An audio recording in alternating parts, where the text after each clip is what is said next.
আমাদের ঐতিহ্যবাহী সাইকুলা গ্রামে বড় মসজিদের জলসা। তো আমাদের এই পোস্টার লাগানোর দায়িত্ব দিয়েছে। তো আমার খালে কাকার দায়িত্বে আমাদের স্বাস্থ্য ভাইদের নিয়ে কাজ শুরু করে দিলাম। আমাদের গ্রাম থেকে শুরু করে বাকি যেগুলো গ্রাম আছে আশেপাশে সব গ্রামেই লাগাবো। আমরা হুন্ডা নিয়ে যাচ্ছি গ্রামে গ্রামে পোস্টার লাগাতে। গ্রামে পোস্টার লাগানো শেষে আবার যাচ্ছে অন্য গ্রামে পোস্টার লাগাতে। হুন্ডা জায়গা না হওয়ার কারণে আমি যাইনি। তারা সকাল থেকে পোস্টার লাগিয়ে দুপুরে বাড়িতে এসে একটু রেস্ট করলো। তো এই যাত্রায় এবার আমি যাব তাদের সাথে। স্বাস্থ্য ভাই রেডি হচ্ছে, এবার যাবে ব্যানার লাগাতে। তো আমাদের এই মাহফিলে প্রধান বক্তা হলো আজিজুল হক জিহাদি, দ্বিতীয় বক্তা হলো আমাদের পাশের গ্রামে আব্দুল লতিফ কারি, তৃতীয় বক্তা হলো আমার চাচা হাফেজ মাওলানা আব্দুল মালিক। আমরা রেডি হচ্ছি ব্যানার লাগানোর জন্য, আমরা এখন যাব। তো আপনাদের কিন্তু এই মাহফিলের দাওয়াত রইল, আপনারা আসবেন এই ওয়াজ শোনার জন্য। তো বিসমিল্লাহ বলে রওনা দিলাম। আমার চাচতো ভাই আব্দুল্লাহ এল কাফি ড্রাইভিং করছে হুন্ডাটি। আমরা হুন্ডাতে উঠে রওনা দিলাম ব্যানার লাগানোর জন্য। তো আমরা আনন্দ করতেছি হুন্ডার উপর। তো আমাদের গ্রামে ঢুকতে মেইন রাস্তায় একটা ব্যানার লাগিয়ে দিয়েছে। আমার চাচতো ভাই আবার হুন্ডাটা উপরে তুলছে রোডের উপর। চাচতো ভাই কাফি কিন্তু ভালোই হুন্ডা চালায়। আবার হুন্ডাতে উঠে রওনা দিলাম। এদিকে আমাদের সলপ এসে দেখি অনেক জ্যাম। তো প্রথম ব্যানারটি লাগাবো বলরামপুর। তো আমরা পৌঁছিয়ে এখানে জায়গা খুঁজছি কোথায় ব্যানারটি ঝুলানো যায়। আজকে আবার হাটের দিন, এখানে লোক অনেক বেশি।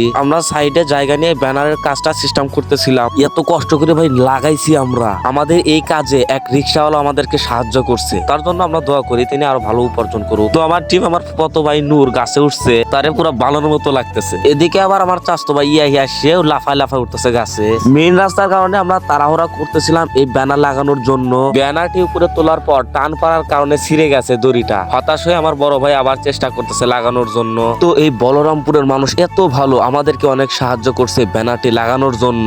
অনেক চেষ্টা করে পারলাম না লাগাইতে, পরে ভাবলাম আমরা চোবাড়ি গিয়ে লাগাই দিয়ে আসবো একটা, ওখানে লাগিয়ে এসে আবার এখানে আসবো যাতে এখানে লোক কম থাকে, আমরা রিল্যাক্সে যেন লাগাইতে পারি ব্যানারটা। তো আমরা চৌবাড়ি এসে প্রস্তুতি নিচ্ছিলাম কোথায় লাগাবো ব্যানারটি। আমরা আগে ব্যানারটি সিস্টেম করতেছিলাম, দড়ি বাঁধতেছিলাম ব্যানারটির দুই কানিতে। তো এই চৌবাড়ি ব্যানারটা লাগাইতে লাগাইতে রাত হয়ে গেছে। তো আমরা খাওয়া দাওয়া করার জন্য স্কুলে একটা ঝালমুড়ির দোকান আছে ভাই, আমরা 4 প্লেটের ঝালমুড়ি অর্ডার দিলাম। বিশ্বাস করবেন না ভাই, এই চৌবাড়ির ঝালমুড়ি এত টেস্টি ভাই, অনেক মজা পাইছি অনেক। তারপর আমাদের মনসুর কাকা এসে অ্যাটেন্ড হয়েছে আমাদের সাথে। খাওয়া দাওয়া শেষ করে আবার আমরা বাইক নিয়ে রওনা দিলাম বলরামপুর ওই ব্যানারটি লাগাবো। আমাদের মনসুর কাকার আবার মিশু গাড়ি রয়েছে, আমরা সেটাতে উঠে রওনা দিলাম। আবার ঘুরে আসলাম সেই বলরামপুরে। এইখানে এই ব্যানারটি লাগাইতে এত কষ্ট হয়েছে ভাই, রাত করে গাছে উঠছিলাম আমরা। তো শীতের রাতে আবার শুরু করে দিলাম ব্যানারটি লাগাইতে। এদিকে শীতে তো ভাই হিটকে লেগে গেছিল। তো শীত হওয়ার পরে আমার চাচতো ভাই আবার দুই দোকানের গ্যাপের মাঝে আবার উঠতেছিল গাছে। এখানে উঠতে যে কত ব্যথা লাগছে ইটের সাথে বলার মতো না। তো আর একজনের সাহায্য নিয়ে উঠলো চালের উপর।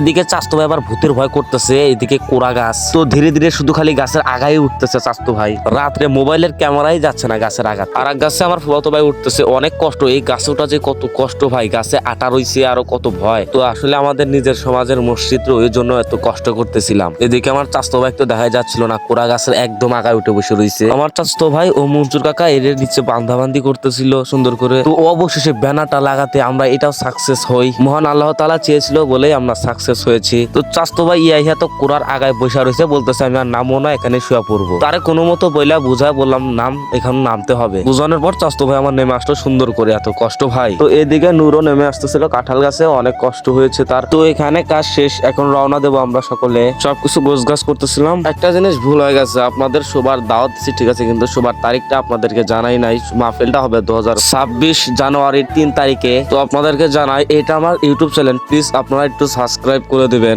আমরা সকলে মিলে বাড়িতে আসলাম। পরের দিন আবার একটু ট্যুর আছে, আবার অন্য জায়গায় পোস্টার লাগাতে যাব। তো বর্তমানে এটুকুই, সকলেই ভালো থাকবেন।